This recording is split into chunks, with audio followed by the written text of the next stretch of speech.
కానీ ఇప్పుడు మీరు చెప్పింది చూస్తుంటే ప్రభుత్వం చాలా క్లియర్గానే ఉంది, బాబు గారు చాలా క్లారిటీగానే ఉన్నారు, కానీ ఏదో గేమ్ నడుపుతున్నారు ప్రజలతో. జవాబుదారీతనం లోపించినటువంటి వ్యవస్థ. ఇప్పుడు ఇదివరకు ఒక మర్డర్ జరిగింది, వెంటనే జగన్ హయాంలో లేకపోతే వైసీపీ వాడేస్తాం ఉంది అది ఇదని వీళ్ళు రాస్తారు.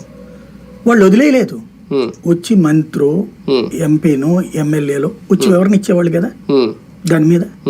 సోషల్ మీడియాలోనే లేదు ఈ పథకం తీసేస్తున్నారు, అప్పుడు కొంతమందికి పెన్షన్లు తీసేశారని గొడవ నడిచింది.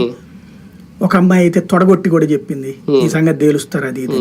అప్పుడు ఏమని చెప్పారు, అమ్మాయికి అదేది ఒంటరి మహిళ పెన్షన్ తీసుకుంటుంది భర్తతో కలిసి ఉండే అన్నట్టు. ఇట్లాంటి వివరణ కూడా వచ్చింది కదా. అప్పట్లో ఆరోపణ వచ్చినప్పుడు సమాధానం చెప్పింది, అప్పటికి మనం దాన్ని నియంతృత్వ ప్రభుత్వాన్ని అంటాం, కానీ సమాధానం చెప్పేందుకు ఒక వ్యవస్థ ఏర్పడింది అప్పుడు. ఇప్పుడు ఏమైంది, అసలు సమాధానం చెప్పేవాడెవడు?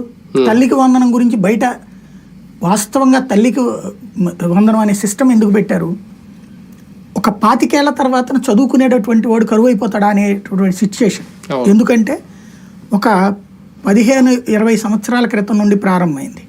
ఇప్పుడు మా చిన్నప్పుడు ప్రైవేట్ స్కూల్కి వెళ్ళడం అంటే ప్రభుత్వ స్కూల్లో ప్రభుత్వ కాలేజీలో సీటు సంపాదించడం చేతగాని వాడు ప్రైవేట్కి వెళ్ళేవాడు. మేము మా కాలేజీలో మేము చదివేటప్పుడు కాలేజీలో ఏంటి రాడు ఎక్కడ చదువుతున్నాడు అంటే గవర్నమెంట్ కాలేజీలో సీట్ రాలేదు అందుకని ప్రైవేట్కి పోతున్నాడు వాడు అనేవాళ్ళు. అంటే ప్రభుత్వ కాలేజీలో దొరకడం గ్రేట్ ఆ రోజు. గ్రేట్. ప్రైవేట్ అంటే